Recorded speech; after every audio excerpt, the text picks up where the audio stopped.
morning. Good morning. Good morning.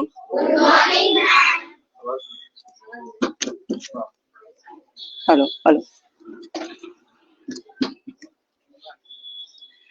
अब आवाज आनी चाहिए ना आपकी, कि पता चलना चाहिए कि आपके स्कूल में कुछ हो रहा है। Good morning. नहीं आ रहा, थोड़ा देख नहीं, यहाँ माइक में तो दिखा रहा है।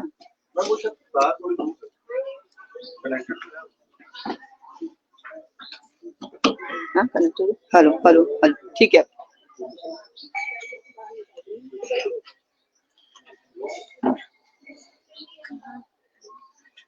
आज आदर्श राजकीय प्राथमिक विद्यालय लक्कड़घाट में सर्वप्रथम विद्यालय की प्रधानाध्यापिका और विद्यालय में अतिथि के रूप में डॉक्टर मनोज जुगरान जी, जो पर्यावरणविद हैं, विनोद जुगरान जी, दीपक शर्मा जी, जो आर्टिफिशियल इंजीनियर हैं, रजनी धीमान और सुनीता खंडोरी मैम, योग टीचर है जो पतंजलि से आए हैं, और इस विद्यालय का समस्त स्टाफ और प्यारे बच्चों, आज हम धात संस्था की ओर से इस कार्यक्रम में आप सभी का हार्दिक अभिनंदन और स्वागत करते हैं। धात संस्था से हमारे साथ में हैं गणेश उनियाल जी, जो धात संस्था के उपाध्यक्ष हैं और कोना कक्षा के संयोजक हैं। हमारे साथ में हैं सुशील पुरोहित जी, जो हरेला वन के संयोजक हैं और धात संस्था के कर्मठ सदस्य हैं। मैं हूं आशा डोभाल, कोना कक्षा की सचिव धात से, और हमारे साथ में हैं शुभम शर्मा जी, जो हमारे मीडिया प्रभारी हैं। तो पूरी धात संस्था की ओर से सभी का हार्दिक अभिनंदन और स्वागत।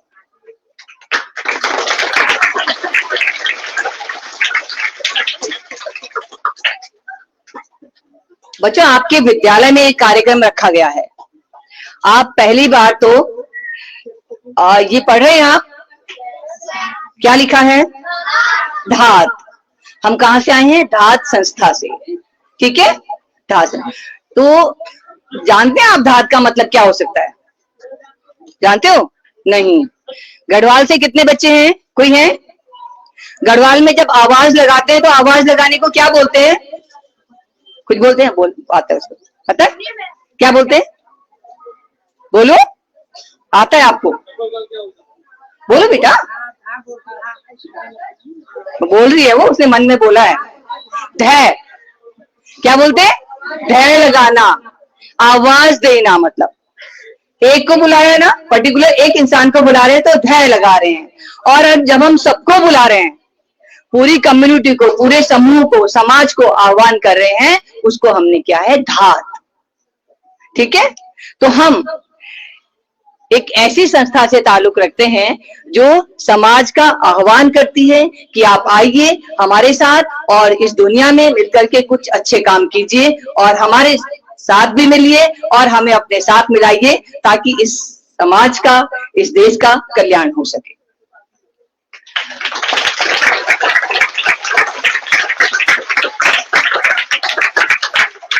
हमारा कार्यक्रम थोड़ा जल्दी शुरू होने वाला था, लेकिन काफी लेट हो चुके हैं, तो ज्यादा समय मैं नहीं लगाऊंगी। सबसे पहले ये जो बच्चे बैठे हैं, मेरे साथ पहले नारा लगाएंगे आप, फिर मैं उसका मतलब समझाऊंगी आप, ठीक है? बोलेंगे सब, लेकिन एक आवाज में, ठीक है? सुनो हरेला का संदेश, सुनो हरेला का संदेश, हरा भरा हो मेरा देश, हरा भरा हो मेरा देश। एक और, चप्पा चप्पा हरा करेंगे, हरियाली से धरा भरेंगे। चप्पा चप्पा हरा करेंगे, हरियाली से धरा भरेंगे। तो अभी मैंने जो नारे बोले उनमें आपको कुछ मतलब समझ आया? क्या क्या समझ आया? बताओ, कौन बताएगा? जल्दी जल्दी फटाफट। देखो फोटो आएगी सबकी यहाँ पर। बताओ कौन बताएगा? आज आज इधर आज। अच्छा आगे आ। पहले अपना नाम बताना, क्लास बताना और फिर बताना। मैंने हाँ ठीक ठीक, आ रही है बता। ये ज्यादा आगे ये बोलो। हाँ। My name is Krishna, class 5th.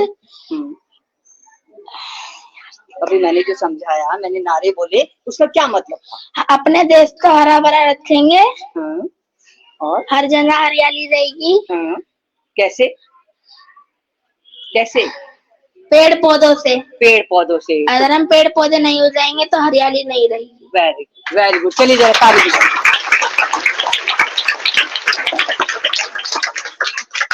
तो इसने कहा है कि अगर हम पेड़ पौधे नहीं लगाएंगे तो हरियाली नहीं आएगी और हमें अपने देश को हरा भरा बनाना है। तो हम, आपने हरेला का नाम सुना है? सुना है? हरेला की छुट्टी होती है, सबने पेड़ लगाए हरेला में? लगाए? कहाँ पर? घर पे, स्कूल में, कई बगीचे में, कहाँ लगाए हैं? स्कूल में भी और घर में भी लगा सबने? अभी मैं पूछूंगी किस किसने कौन सा पेड़ लगाया, ठीक है? तो आज हम आपके विद्यालय में हरेला मनाने आए हैं, हरेला का पर्व मनाने, ठीक है? हरेला उत्तराखंड का क्या लोक पर्व है, ठीक है? और हरेला मनाने हम आए हैं। अब हरेला का मतलब हरियाली, हरियाली का मतलब समृद्धि। समझ आया कि अगर हमारा देश समृद्ध है, संपन्न है, ठीक है, हरियाली होगी चारों तरफ, तो लगेगा कि हाँ हमारा देश अच्छा है, हमारा उत्तराखंड अच्छा है, हमारा ये शहर अच्छा है, ठीक है? तो हरेला में हम क्या करते हैं? हम पेड़ लगाते हैं, ठीक है? पेड़ लगाते हैं जैसे कि आपने लगाए थे। तो हरेला उत्तराखंड का लोक पर्व है और इसमें धरती की हरियाली के लिए, इस धरती को हरा भरा बनाने के लिए, पर्यावरण को सुधारने के लिए, पर्यावरण को स्वच्छ और सुदृढ़ और स्वस्थ बनाने के लिए धात संस्था कार्य करती है, ठीक है? तो अब जब हम हरेला मनाते हैं ना, तो स्कूल में जब आपने मनाया था तो खाली पेड़ लगाए थे, कुछ और भी किया था? पेड़ लगाए थे। छुट्टी के दिन? छुट्टी के दिन लगाए थे? इस बार एक दिन पहले मनाया गया था। नहीं नहीं, मैं कोई बात नहीं, मैं बच्चे से बात कर रही हूँ, ठीक है? एक दिन पहले लगाए थे ना पेड़? छुट्टी कितनी तारीख को थी? 16 को, 16 जुलाई को, ठीक है? और आपने एक दिन पेड़ लगाया और हम 16 जुलाई से और आज क्या है 16 अगस्त, हम कंटिन्यू पेड़ लगा रहे हैं, ठीक है? अब हरेला क्या है, हम इसे क्यों मनाते हैं, कैसे मनाया जाता है, मैं आमंत्रित करना चाहूंगी हमारे बीच में हरेला वन के संयोजक हैं सुशील पुरोहित जी, कि वो आए और बच्चों को हरेला की जानकारी देने की कृपा करें। पुरोहित जी।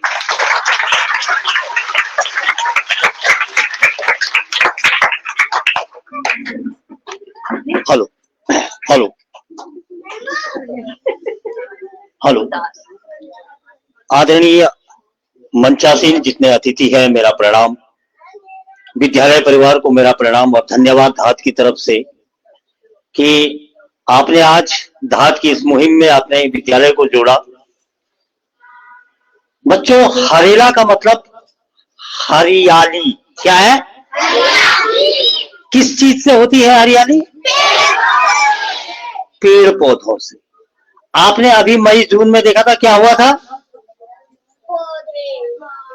बहुत ज्यादा क्या हुई थी? गर्मी हुई थी। क्यों हुई थी? किसने काटे ये पेड़? काहे के लिए? घर बनाने के लिए। आपने कभी किसी को रोका कि पेड़ मत काटो? आपने रोका कभी किसी को? क्यों नहीं रोका? जब आपको गर्मी हुई थी, आपको जब गर्मी लगी थी ना, तब आपने सोचा कि हम एक पेड़ लगाएंगे कहीं? नहीं सोचा, किसी ने भी नहीं सोचा। सोचा था किसी ने? नहीं सोचा ना। लेकिन जो ये हरेला त्योहार है, ये हमारे उत्तराखंड का लोक पर्व बहुत पहले से हमारे समाज में है, और ये बेसिकली कुमाऊं के क्षेत्र में मनाए जाने वाला त्योहार था। और आज है घी संग्रांद। पहले तो घी संग्रांद की सभी को हार्दिक शुभकामनाएं।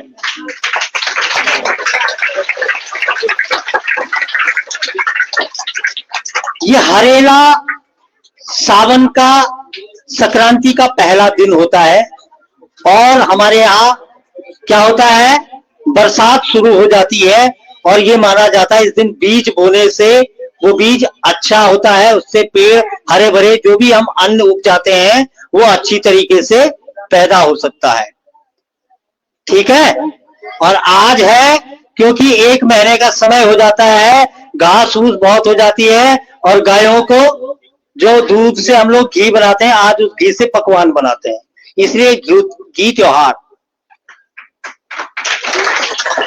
ये जानकारी ढंग से लगा बेटा, ताली।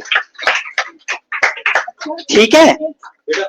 तो ये हमारा अपना पर्व है, ये हमारे जो उत्तराखंड का जो समाज है इसका अपना पर्व है, इसलिए लोगों के पर्व को लोक पर्व हम कहते हैं।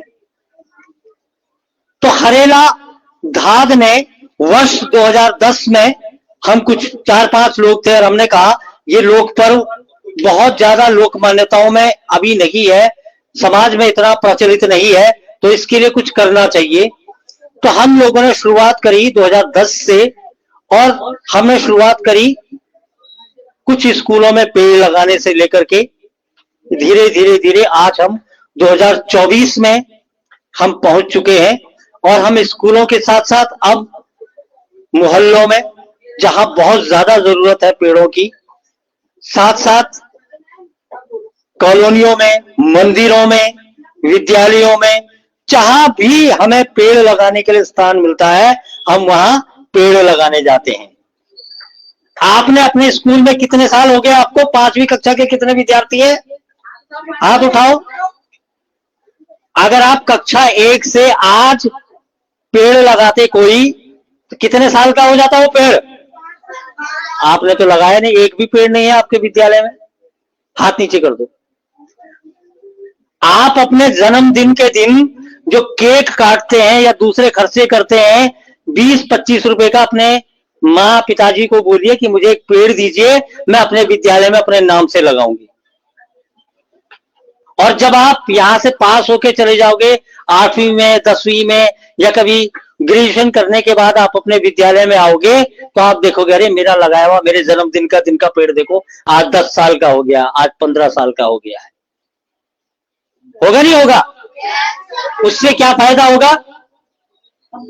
एक तो विद्यालय में पेड़ लगेंगे, आपको अपने जन्मदिन को मनाने का एक बहुत बेहतरीन तरीका मिलेगा। केक तो आपने 10 मिनट में खाया, हो गया है ना। और वो पेड़ आप कब तक देख पाएंगे? जब तक आप इस दुनिया में हैं। और वो किस किस को फायदा देगा? केवल इस विद्यालय को नहीं देगा, जो हमारी पूरी पारिस्थितिकी है उसको भी फायदा देगा। आसपास जितना भी पॉल्यूशन आपका हो रहा है सबको ऑक्सीजन देगा, किसी को छाया देगी। जैसे मैंने कहा ना, मई जून में आपको लगा कि पेड़ तो लगना चाहिए था, लेकिन लगाया नहीं। आपने इस हरेला में भी नहीं लगाया पेड़। चलो जिसने लगाया उसके लिए तालियां। और आज एक प्रॉमिस करेंगे आप कि जिसका भी जन्मदिन होगा वो विद्यालय में पेड़ लगाएगा। लगाएंगे? पक्का?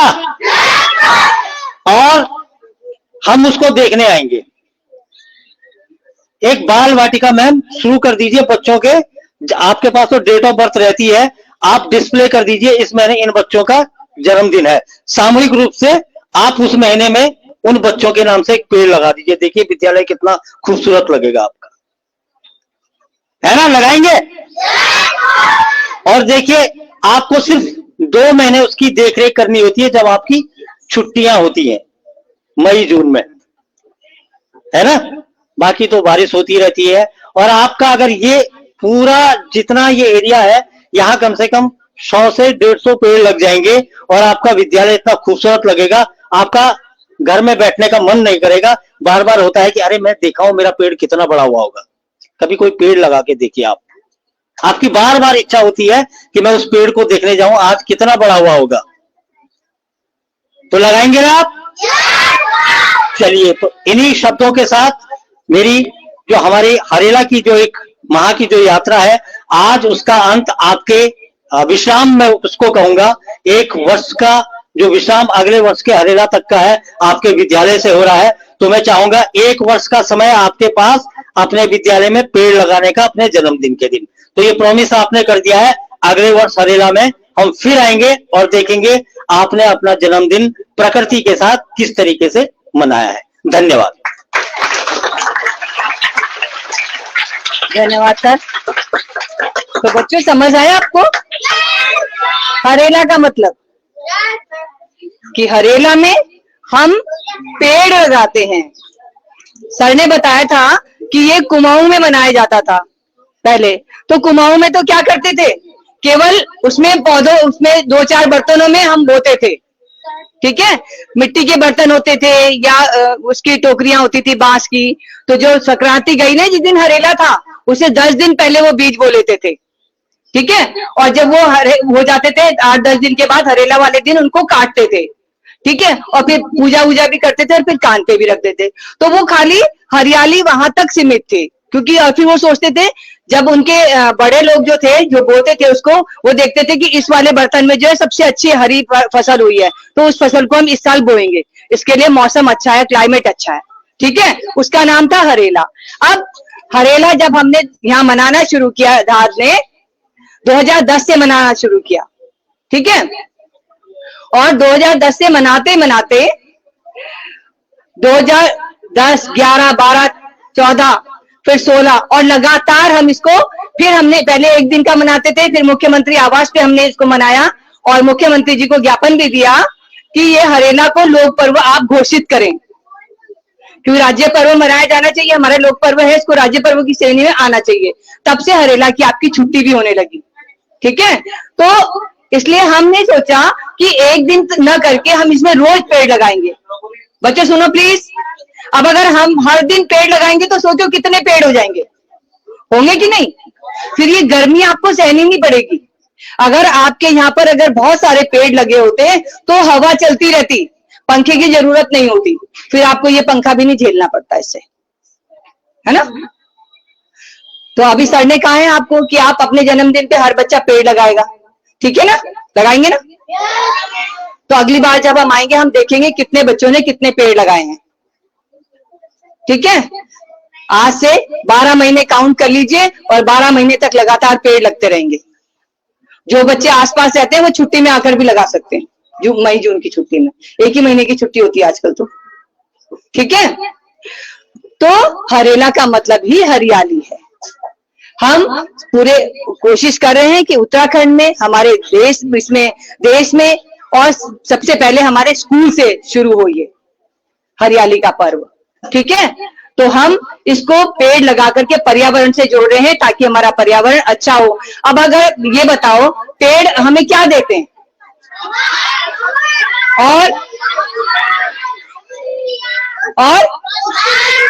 एक एक करके हाँ बोलो, थोड़ी इसको मोड़ो ना।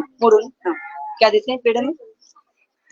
ऑक्सीजन। Very good. देखो छोटे और एक फल। हाँ, और छाया। हाँ, और हवाएं। Very good.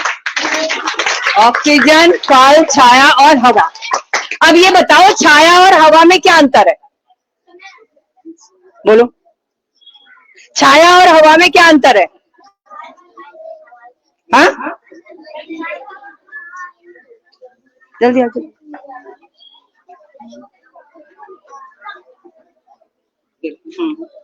क्या अंतर है छाया और हवा में?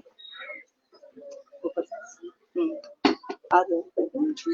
हवा में आ रही आवाज? हवा में ये अंतर है, हवा से पेड़ पौधे जल्दी उग जाते हैं। जल्दी उग जाते हैं। और छाया से? छाया में क्या है? छाया में अंतर ये है, ये चल चल चल, कोई बात नहीं, कोई बात नहीं। चले, कौन बताएगा? आ जाओ, आ जाओ, जब दौड़ के आओ बेटा, साइड से निकल के आ जाओ ना बेटा, पीछे से और साइड से। अरे साइड में जाओ ना बेटा, इधर से आओ। इसके बाद जिसको बताना है वो तैयार है अगला बच्चा, लेकिन जो चीज ये बता देगा वो दूसरा नहीं बताएगा, दूसरा कोई और नई चीज बताएगा। हवा छुटकारा देती है। हवा हम गर्मी से छुटकारा देती है। Very good. और छाया? छाया से पेड़ पौधे बढ़ जाते हैं। छाया से पेड़ पौधे बड़े होते हैं। चलिए, और कोई बताएगा छाया से क्या होता है? कौन बोलेगा? अच्छा,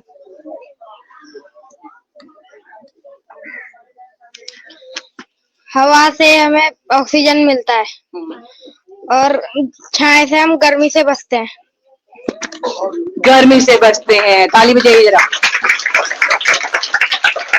अभी आप देखो, आप वहां धूप में बैठने में और यहाँ बैठने में क्या अंतर है? वहां कड़ी धूप है ना, और यहाँ किसकी छाया है? इस पेड़ की छाया है। और ये जो बड़े पेड़ लगे ना, इन पेड़ों की भी छाया है। ठीक है, तो पेड़ों की छाया होती है। उस छाया में जब हम धूप में चल के गर्मी से परेशान हो जाते हैं तो हम पेड़ की छाया में बैठ जाते हैं। जब हम कहीं जाते हैं तो हम देखते हैं कि धूप तेज हो रही है, हम तो ऑक्सीजन तो दे रहे हैं ना, पेड़ में दे रहे हैं ना। और हम क्या दे रहे पेड़ों को? पानी। और अच्छा, अब हवा भी दे दी पेड़ों ने, छाया भी दे दी, और क्या? फल भी दे दिए। और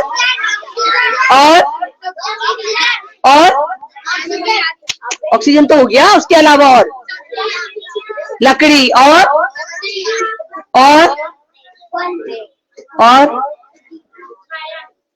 भी तो होगी, जो तो हो गया उसके अलावा बोलो ना। पेड़ अभी जहां है ना, वो पहाड़ी पे, वो देखो वो पेड़ है ना, उधर दिख रहा है? वो पेड़ कैसे खड़ा है वहां पर? उसने को रोका हुआ है ना, उसकी जड़ें नीचे तक फैल गई हैं। अगर जब तेज बारिश आएगी तो क्या होगा? वो मिट्टी जो है नीचे नहीं बहेगी। ठीक है, वो मिट्टी की जड़ों, क्या क्या है उसकी जड़ों ने? मिट्टी को जकड़ रखा है। उसके नीचे मिट्टी उपजाऊ होती है, पेड़ के नीचे की मिट्टी।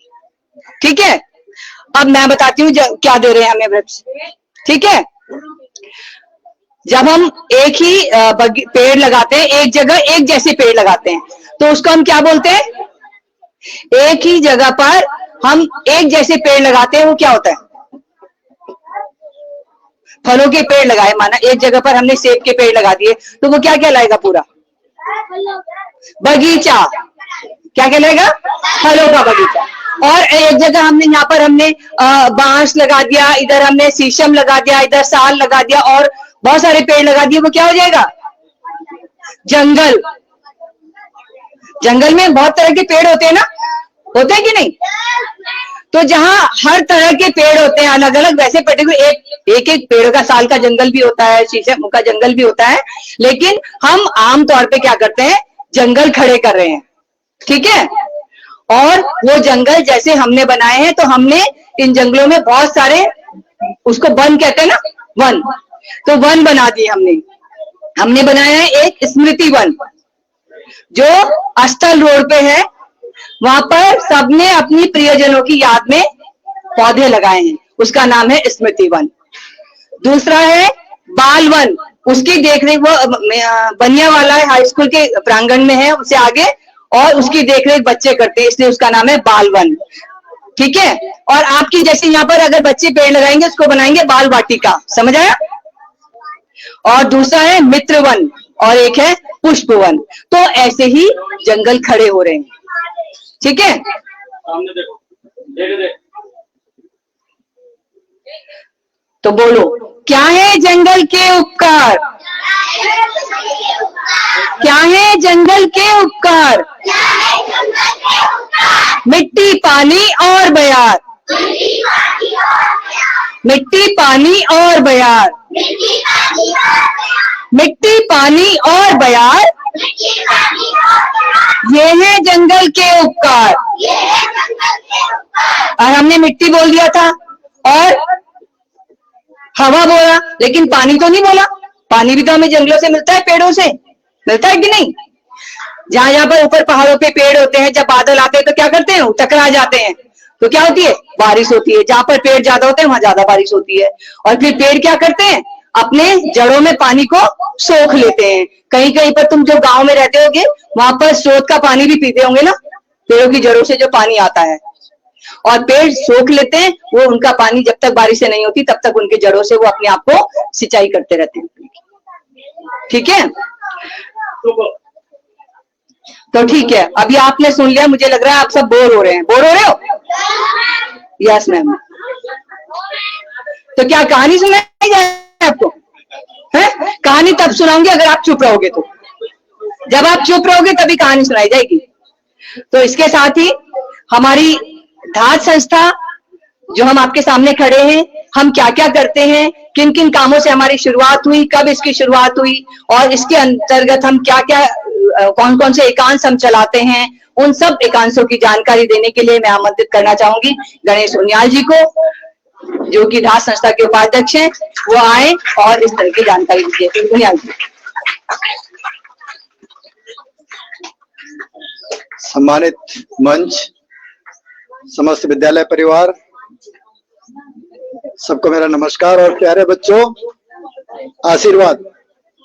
कुछ बोर हो रहे हैं मुझे लग रहा, बच्चे है ना, हो रहे हैं ना? हाँ, नहीं सही है, बिल्कुल सच बोलना बहुत जरूरी है। तो मैं थोड़ा सा और बोर करूंगा तुम्हें, ठीक है।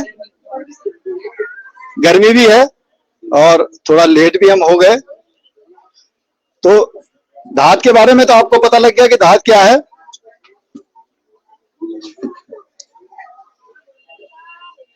और धात का अर्थ क्या है ये भी आप समझ गए, ठीक है ना। अब बात आई कि धात क्या क्या करती है। तो सबसे पहले मैं बात, हरेला पे बहुत बात हो चुकी, लेकिन 2 लाइनें मैं भी बात करूंगा कि हरेला मनाने की हमें जरूरत क्यों पड़ी। पहली बात तो ये थी कि हरेला जो हमारा पुरानी, जो हमारी पीढ़ियां मनाती थी, हमारे पूर्वज जो मनाते थे, वो था कृषि पर्व। हमने क्या किया, हमने पहाड़ से पलायन कर दिया।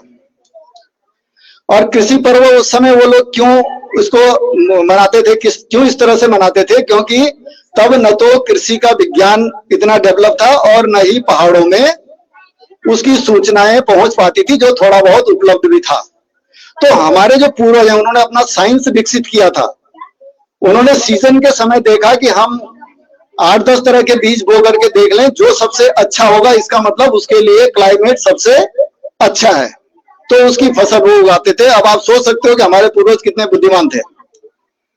अब आज की तारीख में क्या हो गया, कृषि के जगह जगह केंद्र खुल गए हैं, गांव गांव में कृषि अधिकारी हैं, तो उसकी आवश्यकता अब नहीं रह गई है। वो पहले ही उनको सब बता देते हैं कि इस बार कौन सी फसल अच्छी होगी। अब उसके बाद क्या हुआ, जैसे भी एक बच्चे ने कहा था कि जब हम घर बनाते हैं तो पेड़ कटते हैं। हमने घर बनाया, पेड़ कट गया, सड़क बनाई, पेड़ कट गया।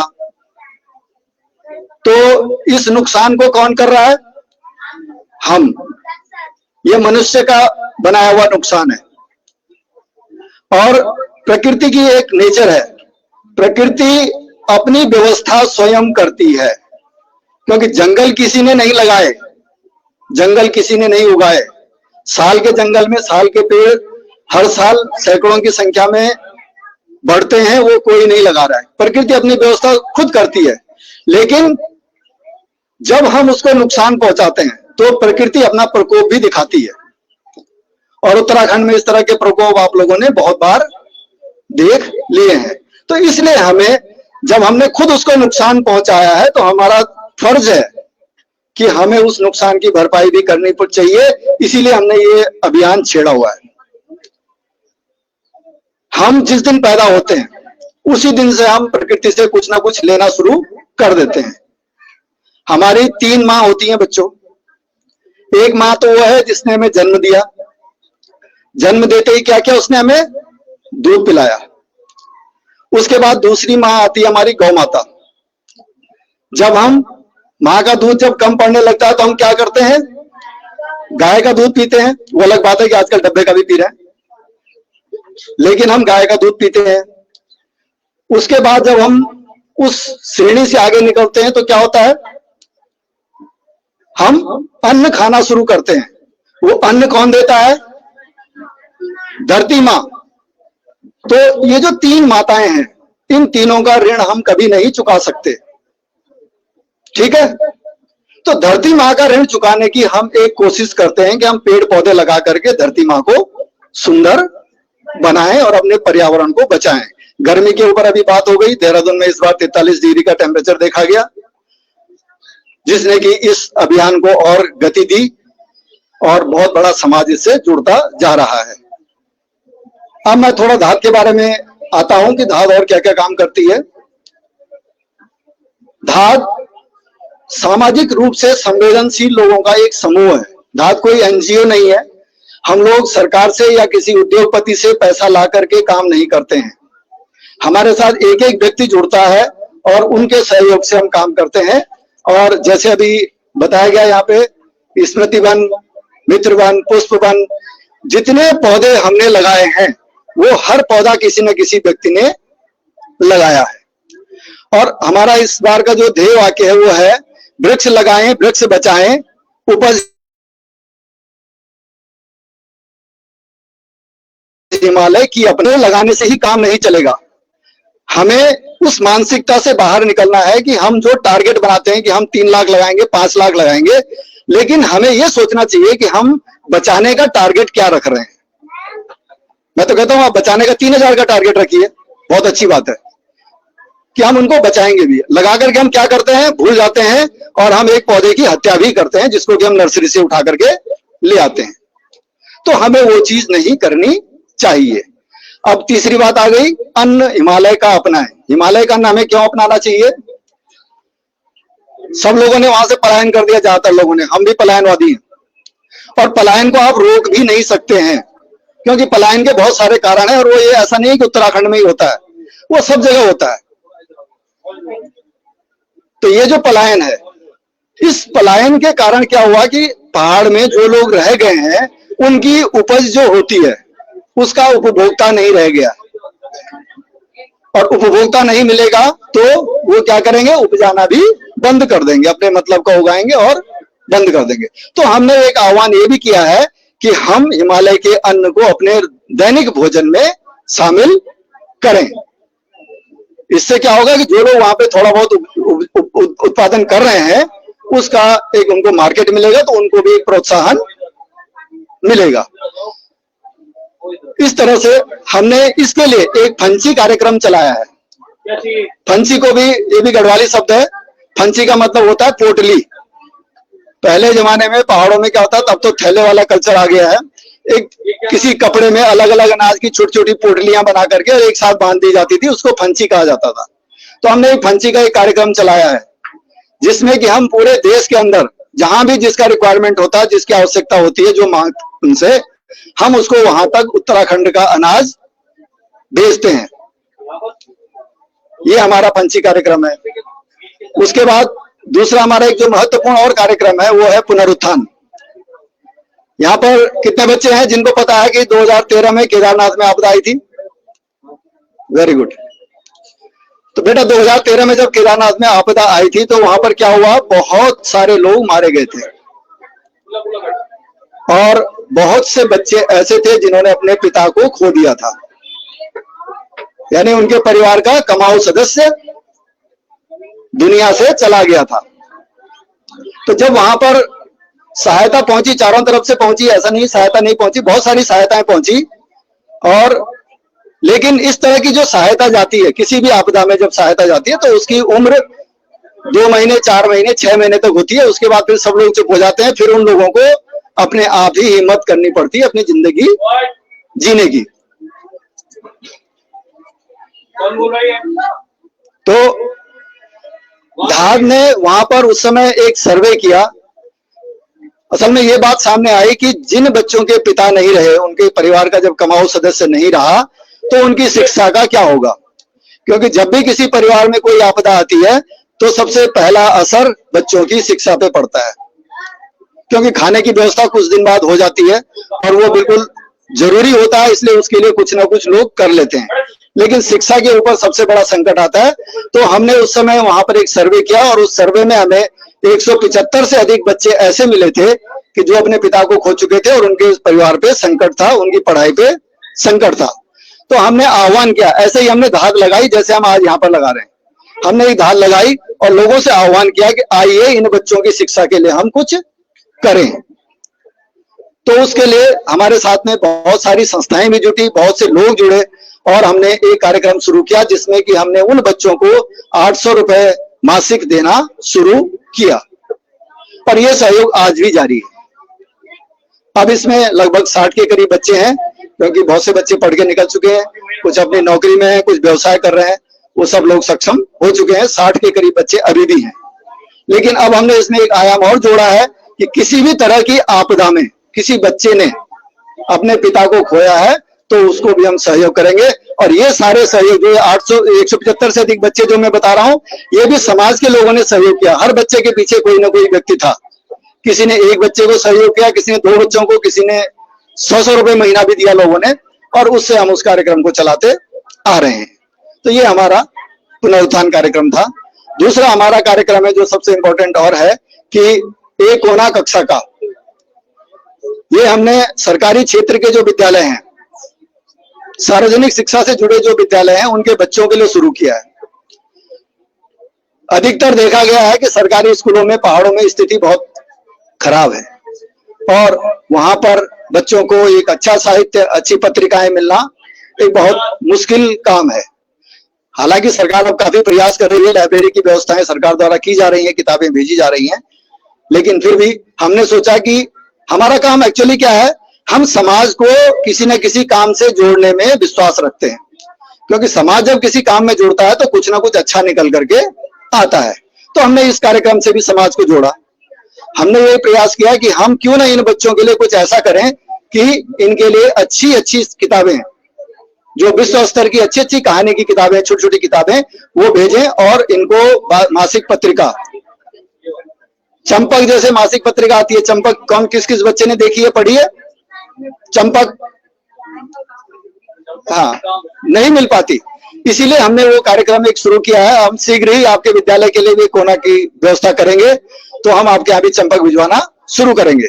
तो हमने क्या किया कि हमने कुछ अच्छे अच्छे प्रकाशकों की किताबें छांटी, छोटी छोटी किताबें, और स्कूलों में उनको भेजा ताकि बच्चे स्कूली किताबों के अलावा कुछ अच्छी अच्छी किताबें पढ़ करके भी अपने मानसिक विकास को कर सकें। और चंपक मासिक पत्रिका हर महीने जाती है, तो बच्चों को चंपक से बहुत सारी नई नई जानकारियां मिलती हैं, अलग अलग प्रदेशों की जानकारियां मिलती हैं।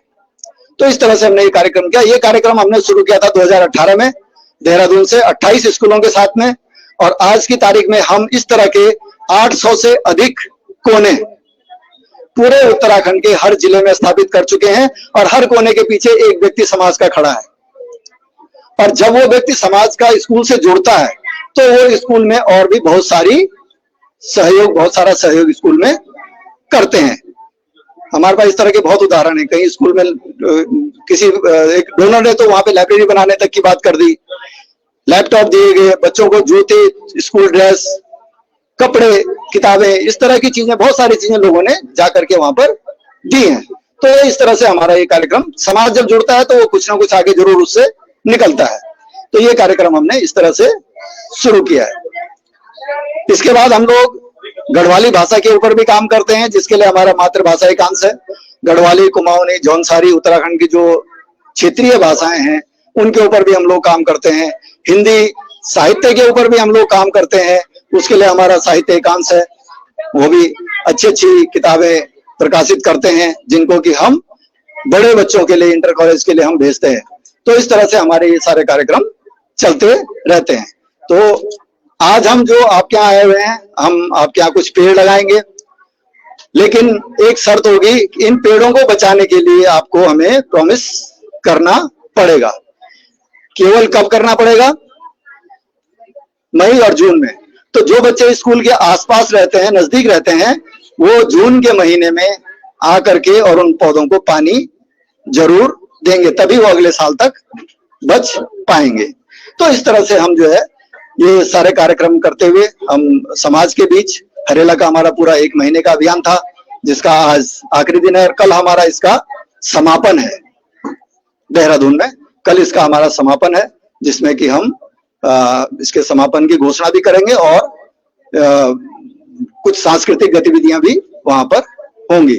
तो मैं उम्मीद करता हूं कि आप लोग इन पौधों को बचाने में हमारा सहयोग करेंगे और भविष्य में हम, जैसे अभी मैडम ने कहा कि अगले साल आकर के आपके विद्यालय में हम देखेंगे कितने पौधे बचे, और अगर जरूरत होगी तो फिर दोबारा से कुछ पौधे और लगाएंगे।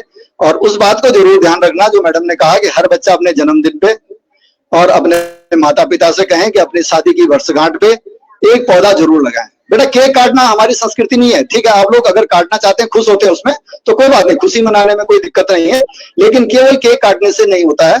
हमें कुछ अपने इस तरह के संस्कार भी डेवलप करने होंगे कि हम एक पौधा उस दिन लगाएं जो कि आपको ताउम्र अपनी याद दिलाएगा।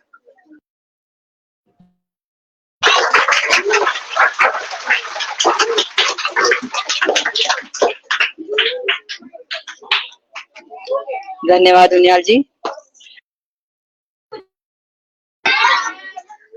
सुन रहे थे आप? ध्यान से सुन रहे थे?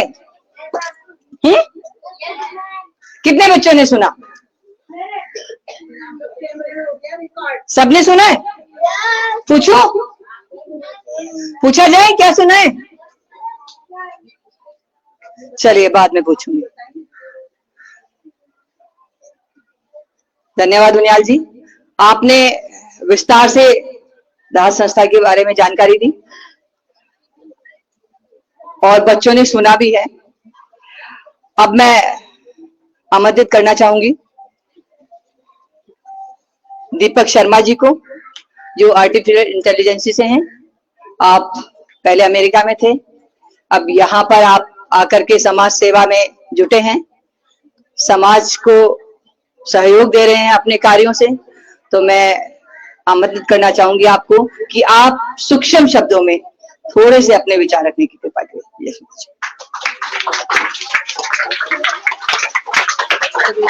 बच्चों का लंच नमस्ते बच्चे, गुड मॉर्निंग। Good morning. थोड़ा जोर से बोलो। Good morning. यस। तो आज आपने क्या सीखा? कोई चीज बताएगा? हरियाली। और क्या सीखा आपने? पेड़ पौधे लगाने चाहिए, राइट? क्यों लगाना चाहिए? क्यों लगाना चाहिए? कोई बताएगा? बताओ। छाँव मिले और उससे क्या नाम है, वो हरियाली मिले। कौन सा पेड़ सबसे ज्यादा ऑक्सीजन देता है? सभी देते हैं प्राय, राइट? काफी सारे होते हैं, पीपल वगैरह, है ना? तो अपन किस तरह के पेड़ का संरक्षण करेंगे? हर तरह का, हर तरह का। कोई सा पेड़ ऐसा नहीं है जो स्पेशल है, राइट? आज की डेट में जो पुराने अपने प्राचीन धर्म हुआ करते थे जितने भी, वो सारे नेचर के ऊपर ही बेस्ड हुआ करते थे। सभी ये देखते थे कि जो समाज में जो प्रकृति के साथ समरस होकर चलेगा वही समाज उन्नति कर पाएगा, राइट? अब हमने क्या कर रखा है, सब चीजों को कमर्शियल कर दिया है। हर चीज में हम पैसा ढूंढते हैं, हर चीज पैसे के लिए नहीं होती है। अपने को जो नेचर है उसका कंजर्वेशन करना पड़ेगा, राइट? तो ये बहुत ही अच्छा कदम है जो धात जो ऑर्गेनाइजेशन है वो कर रहा है। अपन ने अपने सबको उनके साथ सम्मिलित होके, और जो सर ने बोला, जो भी पेड़ इस साल लगेगा आप लोग इंश्योर करेंगे कि अगले साल वो जिंदा रहे, राइट? पक्का? कितने कितने पेड़ लगाओगे सब लोग? 5-5 पेड़ लगाओगे? बहुत ही बढ़िया बच्चों। ठीक है।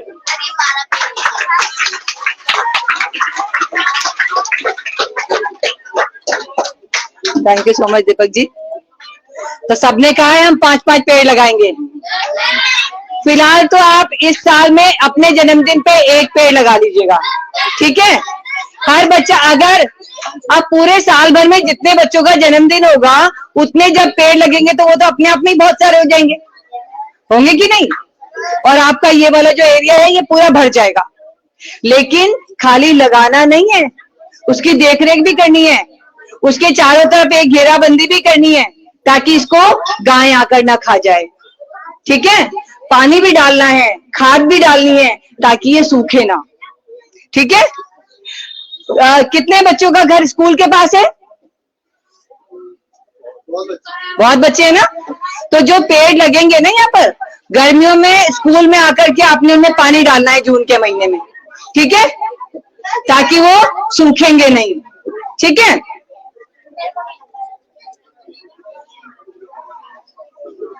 बच्चों थोड़ी देर और, बस थोड़ी सी देर। अब मैं आमंत्रित करना चाहूंगी डॉक्टर विनोद जुगरान जी को, जो कि पर्यावरणविद हैं और बहुत सारे, अभी जब हम अंदर बैठे थे तो आप बहुत सारी संस्थाओं का, बहुत सारे कार्यों का जिक्र आप कर रहे थे। तो शायद मुझे उतनी देर में वो याद रखना भी पॉसिबल नहीं है कि आप कहाँ कहाँ जुड़े हैं और किस किस तरह से इस देश की सेवा कर रहे हैं। आप अपने कार्यों से,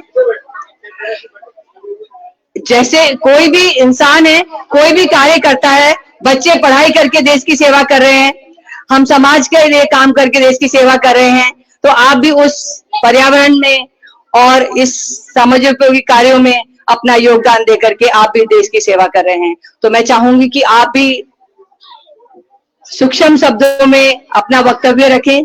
सूक्ष्म शब्दों में इसलिए कह रही हूँ क्योंकि बच्चों के लंच का टाइम हो रहा है, इनको इंतजार कराना ठीक नहीं है। बोलने के लिए बहुत कुछ होता है और हम सुनने के लिए भी हम बैठे हैं तत्पर, लेकिन शायद ये बच्चे जो हैं इतने, इनकी कैपेसिटी नहीं है कि हम इतनी देर तक सुने, है ना।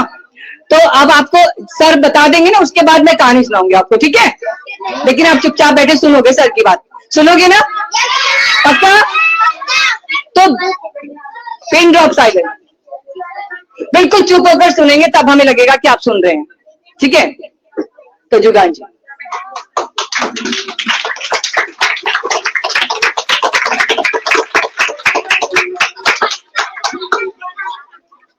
सभी बच्चे बैठ जाएंगे। भारत माता की वंदे।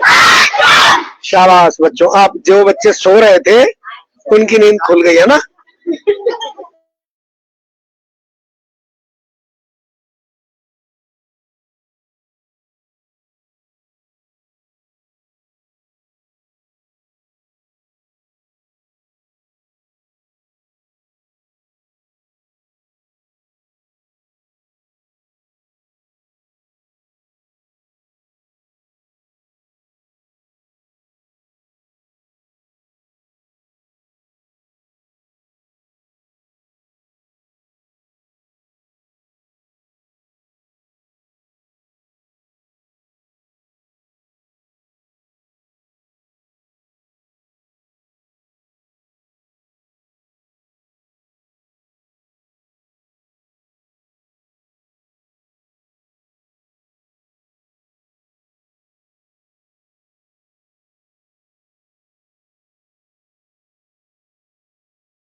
सम्मानित बच्चों, मैं आपके सामने एक कविता प्रस्तुत कर रहा हूँ।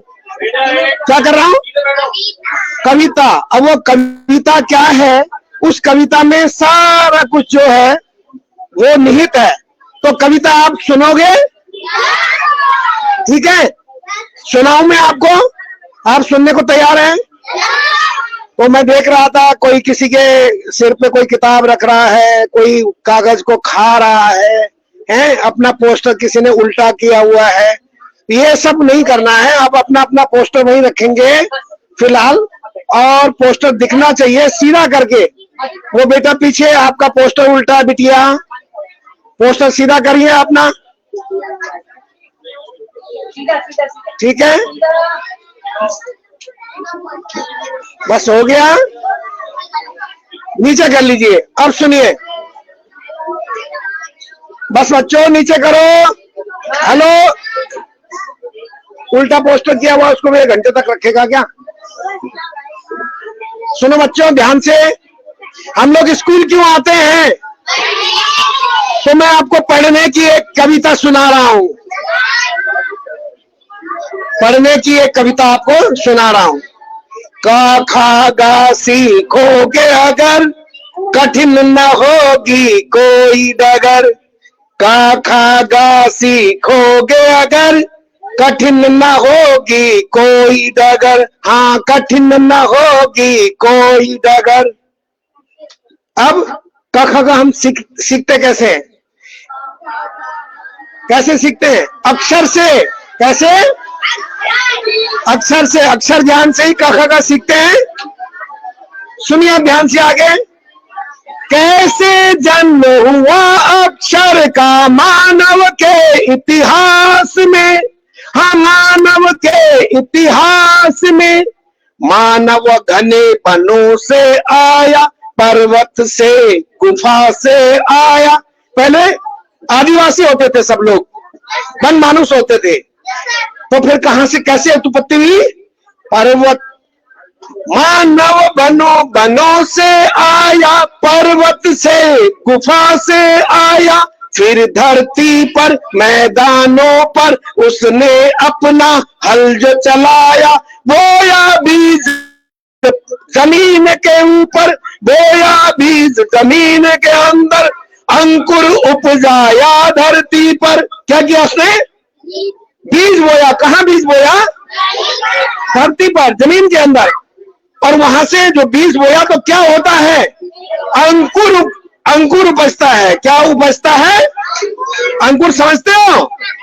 बीज जब बाहर निकलता है तो उसमें छोटे छोटे पत्ते आने शुरू होते हैं, बाद में अंकुरित होता है वो। सुनो बच्चों, मजा नहीं आ रहा आपको? आ रहा है? तो सुनिए ध्यान से। बोया बीज जमीन के अंदर, अंकुर उपजाया धरती पर, तभी लिखा था उसने अपना पहला अक्षर। तभी लिखा था उसने अपना पहला अक्षर। क्या था वो अक्षर? आ। क्या था? तो आ हमने ऐसे सीखा। धरती पर हमारे जो ज्ञान जो शुरू होता है वो कहां से आता है? हम जंगल से आते हैं। और जब हम जंगल से आते हैं फिर क्या होता है? बोया बीज जमीन के अंदर, अंकुर उपजाया धरती पर, तभी लिखा था उसने अपना पहला अक्षर। तभी लिखा था उसने अपना पहला अक्षर, तभी पढ़ा था उसने अपना पहला अक्षर। अब हम क्या है? आए कहां से थे? जंगल से, वनों से, गुफाओं से। लेकिन जैसे जैसे हम शिक्षित होते गए, हम जहां से आए थे उसी को ही हमने उजाड़ना शुरू कर दिया। किसको? जंगल को। अपने घर के बनाने के लिए, अपने स्कूल बनाने के लिए, अपने फ्लैट्स बनाने हैं, अपने हमने शहर बसाना है, तो हमने क्या किया? सबसे पहले जंगल काटे। तो दिक्कत क्या हुई? क्या उपज के आया? अरे भाई, जब पेड़ कटे तो क्या निकला? गर्मी। अब उस गर्मी को रोकना है तो हमें क्या करना है? पेड़ लगाने। क्यों लगाने हैं?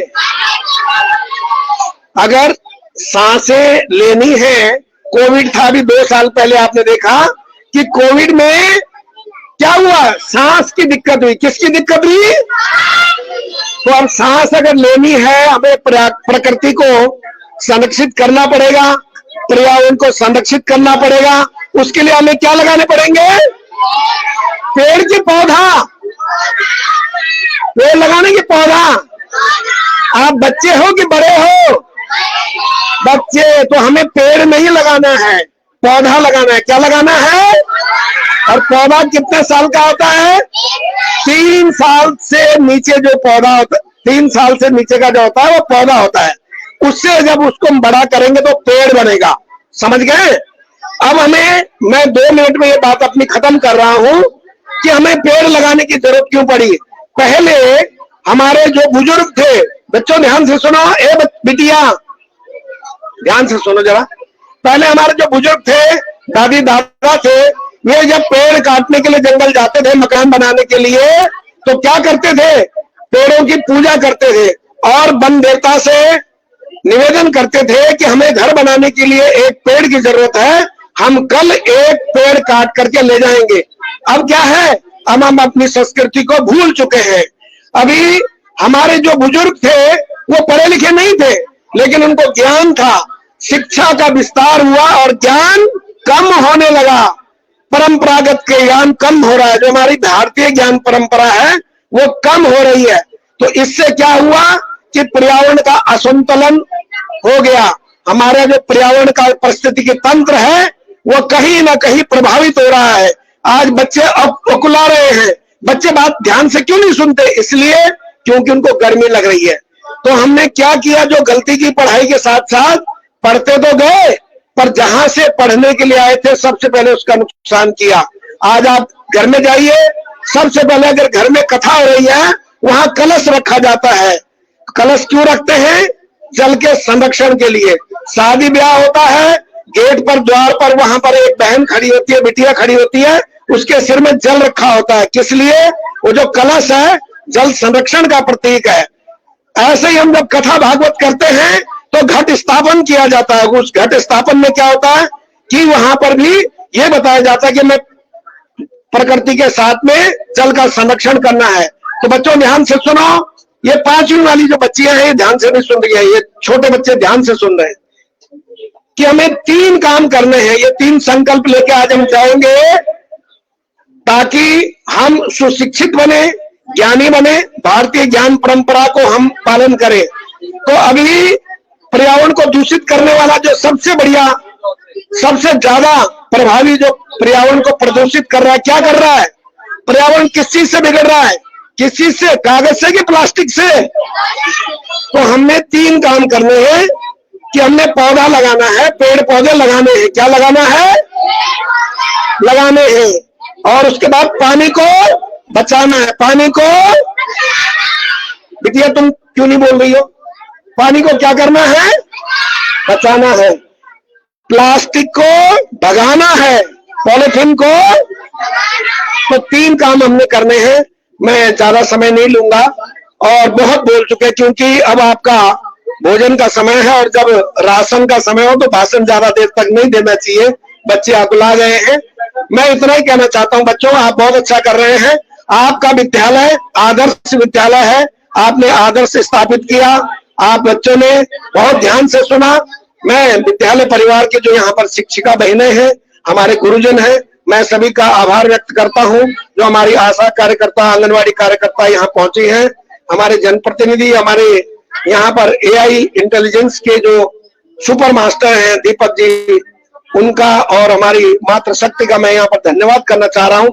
बच्चों को मैं प्रणाम करता हूँ, धन्यवाद करता हूँ कि आपने लगभग 2 घंटे तक यहाँ लगातार इन बातों को सुना और मुझे लगता है कि आपने इस चीज का लाभ लिया होगा।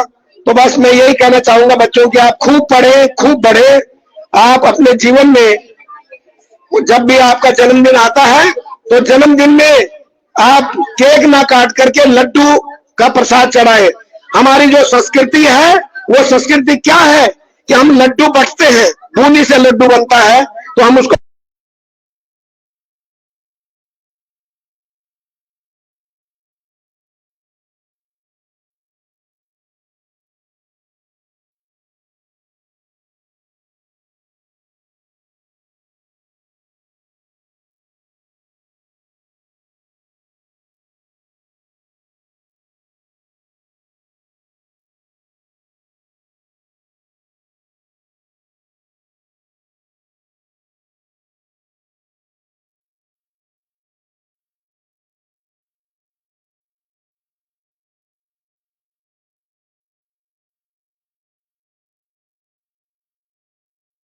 है कि हमने अपनी भारतीय ज्ञान परंपरा को हम भूलते गए, तो आज हम लोगों को बहुत दिक्कतों का सामना करना पड़ रहा है। गर्मी लग रही है आप लोगों को, तो आने वाले समय में आप 3 काम करेंगे, पेड़ लगाएंगे, पानी बचाएंगे और पॉलिथीन का प्रयोग नहीं करेंगे, पॉलिथीन को आप हटाएंगे।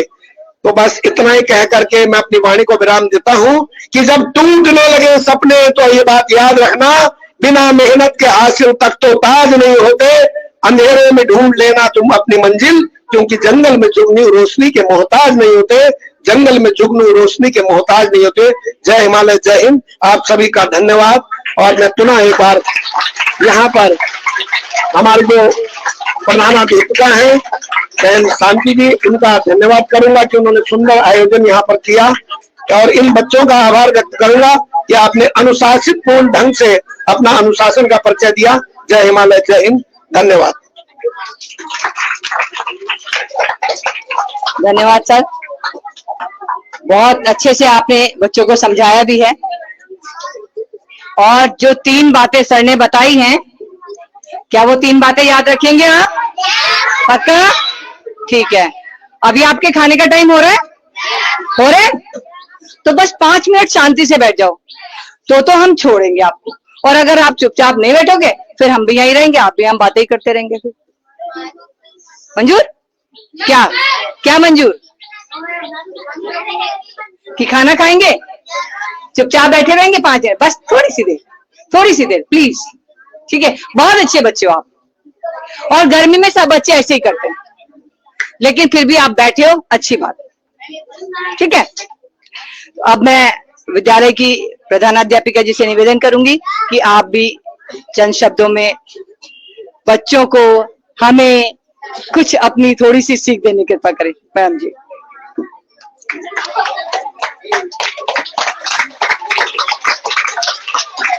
मंच में आसीन मेरे धात परिवार के सम्मानित सदस्य, मेरी योद्धा बहनें, मेरे आंगनबाड़ी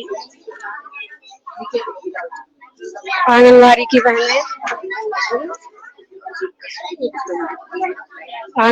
बहनें, आपका सभी इस मंच में हार्दिक धन्यवाद आपकी उपस्थिति के लिए। और सर्वप्रथम मैं धात परिवार का हृदय से आभार व्यक्त करती हूँ कि इन्होंने इतना दूर से आए ही संभव नहीं था। जब मैंने रजिस्ट्रेशन किया तो उसमें उन्होंने मुझे मना कर दिया था कि हम ऋषिकेश नहीं आ सकते, हमने देहरादून में पहले ये मुहिम छेड़ी है और वहां आना संभव नहीं है, और उन्होंने फोन काट दिया था। फिर मैंने सुशील पुरोहित जी से बात की और उन्होंने मेरा जो सपना था उसको साकार किया। मेरे बच्चों को, मेरे विद्यालय परिवार को इस अविस्मरणीय पल को यादगार करने के लिए यहाँ आए, और मेरे विद्यालय को पर्यावरण दिवस के रूप में इतनी दूर से पौधे भी लेकर आए हैं, और इस लाभ से हमारे सारे विद्यालय परिवार को नवाजा है। मैं इसके लिए हृदय से आभार व्यक्त करती हूँ धात परिवार के सदस्यों का, और डॉक्टर विनोद जी का। भाई विनोद जी, कल मैंने बात की और इनके लिए ये आना संभव नहीं था, लेकिन इन्होंने मेरी लाज रखी और आई। मैं आपका पुनः धन्यवाद ज्ञापित करती हूँ भैया। आप समय समय पर मेरा मार्गदर्शन करें, जब भी मैं बुलाती हूँ मुझे आप लोगों से बहुत सहयोग की अपेक्षा है, और आप आए आज। और पुरोहित जी, मैं तो वास्तव में बहुत आभारी हूँ आपकी। रजिस्ट्रेशन करते समय उन्होंने मना कर दिया था, लेकिन आप फिर भी आए, बहुत बहुत धन्यवाद। धन्यवाद मैम, आपने हमारा धन्यवाद भी किया, अपने स्कूल में हमें आमंत्रण दिया कि आप आइए और हमारे विद्यालय में जो है हरेला का कार्यक्रम कीजिए। तो मैं सभी का इस मंच पर उपस्थित सभी परम आदरणीय मंचासीन अतिथियों का, और अभी आंगनबाड़ी से भी, आंगनबाड़ी कार्यकर्त्री जी हमारे बीच में आई हैं, उनका भी स्वागत है, और इस विद्यालय के बच्चों का और समस्त स्टाफ का हम तहे दिल से शुक्रिया अदा करते हैं। और साथ में हमारी पतंजलि की बहनें भी हमारे बीच में बैठी हैं, वो योग से ताल्लुक रखती हैं, योग सिखाती हैं, लेकिन हमारी बातों को आज उन्होंने ध्यान से सुना, तो उसके लिए हम आपके भी तहे दिल से आभारी हैं। और आभारी हैं हम पूरे इस विद्यालय के, इस परिवार के, कि आपने हमारे कार्यक्रम को सराहा, बच्चों ने ध्यान से सुना और एंजॉय भी किया। बट कोई बात नहीं, गर्मी हो रही है तो बनता है, चलता है इतना तो, ठीक है। और अब हम आपको छोड़ते हैं खाना खाने के लिए। तो खाना खाएंगे सब? भूख लगी है? कोई बच्चा ऐसा भी होगा जिसे भूख नहीं लगी होगी, क्योंकि कुछ बच्चे कह रहे थे कि हमें तो डांस करना है ना। तो डांस करने के लिए तो फिर बहुत सारा तामझाम जोड़ना पड़ेगा। अगर आप खुद गा सकते हो, खुद कर सकते हो तो अच्छी बात है। हाँ। जब हम अभी पौधा, अब इसके बाद हम जाएंगे पौधे लगाने के लिए, तो कुछ बच्चे खाना खाने जाएंगे, लेकिन 5-7 बच्चे जो हैं हमारे साथ पौधा लगाने जाएंगे, ठीक है। वो बच्चे वहां खड़े होंगे और फिर डांस हम अगली बार कराएंगे, ठीक है। अगली बार पूरा सेटअप तैयार करके फिर हम आपका डांस कराएंगे, ठीक है। तो थैंक यू बच्चों, अपने लिए एक बार जोरदार ताली बजाओ। अब मेरी बात सुनो, अब बजाओ आप ताली, स्पेशल ताली बजाते हैं ना, 1 2 3,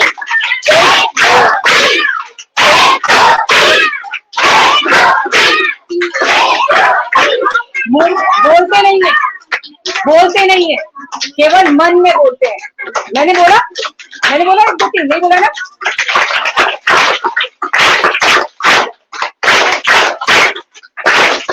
तीन बार केवल 3 बार। और एक ताली और बचती है, जिसको हम, ये तो स्काउट ताली थी, जिसे बोलते हैं स्पेशल ताली।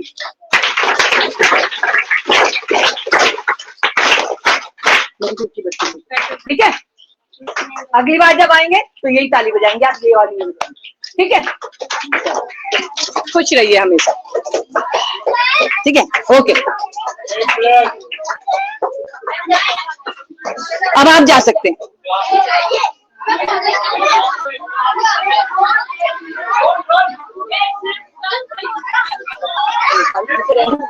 ये तो निकालना